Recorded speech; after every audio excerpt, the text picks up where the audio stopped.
Halo Sobat FPS, welcome back to this channel. Di tengah harga mobil nasional yang terus melambung akibat pajak dan biaya impor yang tinggi, ada satu fenomena menarik yang kini kembali ramai dibicarakan di dunia otomotif. Banyak orang yang terkejut saat mengetahui bahwa mobil dengan plat hijau bisa dibeli dengan harga ratusan juta rupiah, lebih murah dibandingkan mobil berplat putih yang dijual secara resmi di Indonesia. Tapi, apakah ini benar-benar solusi cerdas untuk membeli mobil mewah dengan harga yang miring? Mari kita bahas.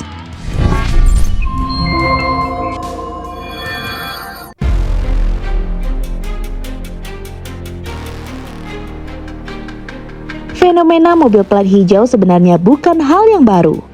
Mobil jenis ini diimpor ke wilayah kawasan perdagangan bebas atau free trade zone seperti Batam, Bintan, dan Karimun, lalu didistribusikan melalui importir umum, bukan agen pemegang merek resmi. Karena masuk melalui kawasan FTZ, kendaraan ini mendapatkan pembebasan bea masuk, PPN dan PPNBM, sehingga harganya menjadi jauh lebih murah. Plat nomor hijau ini sepenuhnya legal selama digunakan sesuai peruntukannya. Keberadaannya diatur secara resmi oleh pemerintah melalui Peraturan Pemerintah Nomor 10 Tahun 2012 serta Peraturan Kepolisian Nomor 7 Tahun 2021 Pasal 45 huruf D. Namun perlu dicatat, kendaraan dengan plat hijau hanya diizinkan beroperasi di wilayah itu dan tidak diperbolehkan digunakan di luar kawasan tanpa proses konversi dan pembayaran pajak tambahan. Dan disinilah letak permasalahannya. Banyak orang tergiur oleh harga murah tanpa memahami batasan legalitas dan konsekuensi pemakaian di luar wilayah yang ditentukan. Harga mobil plat hijau bisa sangat menggiurkan. Misalnya, Toyota Alphard 25X yang secara nasional dijual di kisaran 1,3 miliar bisa ditembus di Batam dengan harga 950 hingga 1 miliar rupiah. Toyota Land Cruiser PXR dijual sekitar 2,6 miliar secara resmi, bisa dibeli sekitar 1,9 miliar rupiah. Mobil listrik BMW X Drive 40 juga mengalami selisih harga yang mencolok, dari 2,4 miliar menjadi sekitar 1,7 miliar rupiah. Bahkan Hyundai Ioniq 5 Signature Long Range yang di Jakarta dijual 900 jutaan, di Batam bisa didapat dengan harga 680 jutaan. Perbedaan harga ini disebabkan oleh pembebasan sejumlah pajak besar seperti PPN 11%, PPNBM hingga 60%, dan biaya masuk yang bisa mencapai 50%. Kombinasi keringanan ini menjadikan mobil plat hijau tampak seperti harta karun bagi pemburu mobil murah.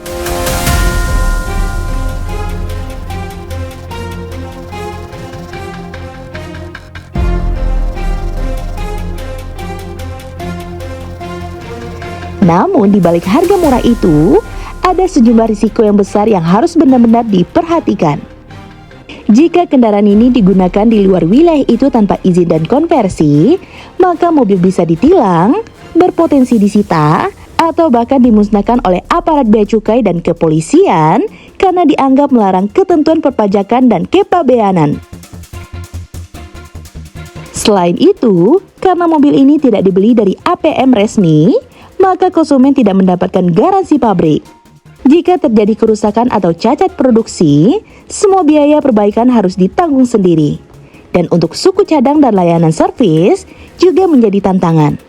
Tidak semua bengkel resmi bersedia menangani kendaraan plat hijau karena tidak ada database resmi dan keterbatasan akses ke spare part. Dalam beberapa kasus, pemilik bahkan harus mengimpor sendiri suku cadangnya dari luar negeri. Di sisi lain, nilai jual kembali mobil ini juga jauh lebih rendah. Pasar penjualannya terbatas di kawasan FTZ, sehingga tidak semua orang tertarik membelinya kembali. Meski demikian, dari sisi legalitas, mobil plat hijau tetap sah asal digunakan sesuai aturan. Jika memang ingin membawa mobil plat hijau keluar dari Batam, maka pemilik harus mengikuti prosedur resmi seperti membayar seluruh bea dan pajak sesuai regulasi nasional, melakukan proses mutasi kendaraan menjadi plat putih, dan mengurus dokumen-dokumen pendukung dari bea cukai, Samsat hingga Ditlantas. Sayangnya, proses ini bisa memakan biaya yang sangat besar dan bahkan lebih mahal daripada selisih harga yang dihemat saat pembelian. Karena itu, banyak orang akhirnya batal mengurus konversi dan memilih untuk tetap menggunakan mobilnya secara terbatas di wilayah Batam saja. Fenomena mobil plat hijau ini bisa menjadi pisau bermata dua. Di satu sisi, masyarakat di Batam bisa mendapatkan akses kendaraan bermerek dengan harga jauh lebih terjangkau. Ini mendorong mobilitas, pertumbuhan ekonomi lokal, dan bisa menjadi solusi jangka pendek bagi kebutuhan kendaraan di kawasan FTZ. Namun di sisi lain, bila tidak diawasi dengan ketat, bisa menimbulkan celah untuk disalahgunakan. Misalnya, ada oknum yang dengan sengaja menyelundupkan mobil berhijau keluar FTZ tanpa membayar pajak, yang jelas merugikan negara dan menciptakan persaingan tidak sehat terhadap dealer resmi. Untuk mengantisipasi hal ini, pemerintah melalui Bea Cukai dan Kepolisian kini rutin melakukan razia di pelabuhan dan titik keluar Batam guna memastikan tidak ada pelanggaran penggunaan mobil berhijau. Lalu kenapa hanya Batam, Bintan, dan Karimun yang menjadi wilayah kawasan perdagangan bebas dan pelabuhan bebas di Indonesia?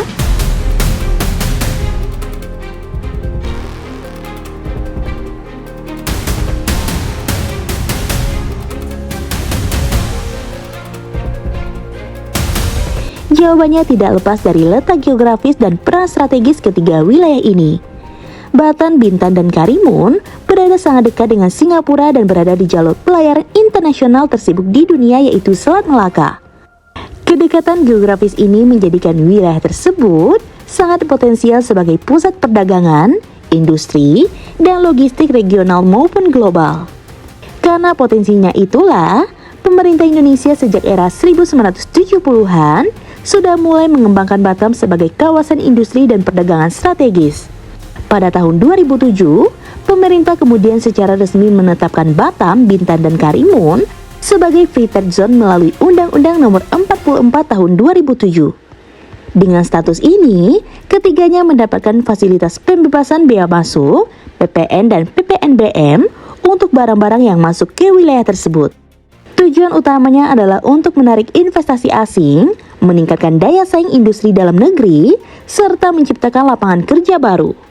Dengan diberlakukannya insentif ini, perusahaan-perusahaan asing maupun domestik tertarik untuk mendirikan pabrik, gudang, dan pusat distribusi di kawasan ini. Selain itu, masyarakat lokal juga diuntungkan dengan tersedianya barang-barang impor, termasuk mobil, dengan harga yang jauh lebih murah dibandingkan wilayah Indonesia lainnya. Hingga kini, Batam, Bintan, dan Karimun tetap menjadi satu-satunya wilayah FTZ di Indonesia yang aktif dan berfungsi penuh.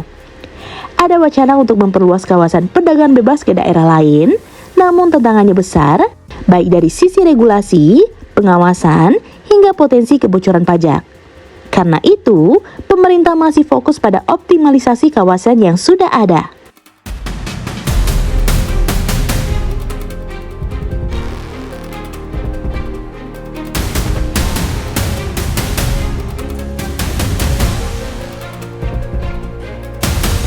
Nah, gimana menurut sobat?